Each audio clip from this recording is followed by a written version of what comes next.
Ang ganda ng araw ngayon, no? Hindi masyadong malamig, tapos may araw.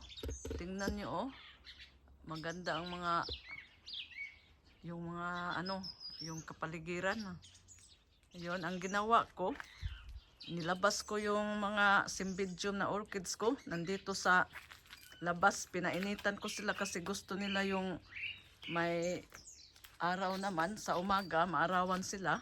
Yun, oh. Nilagay ko sa barbecue table dito sa labas. Tapos, gusto nila yung maarawan sa umaga, kahit mga 3 oras lang. Tapos, ibalik ko naman yun sila doon sa shade.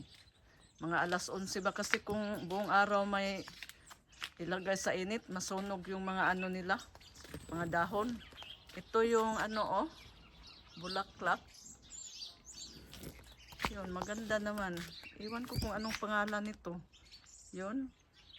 Diyan sa Pilipinas, ang daming mga orchids dyan. Yung gusto ko yung Vanda. Talagang wala dito. Hindi ko makita yung mga Vanda na orchids.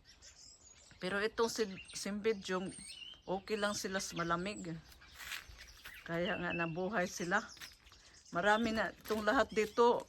Puro na ito may mga bulaklak. Hindi pa sila lumabas, oh. At saka yung mga maliit pa, oh. Maganda ito pag namulaklak. Thank you for watching. Bye!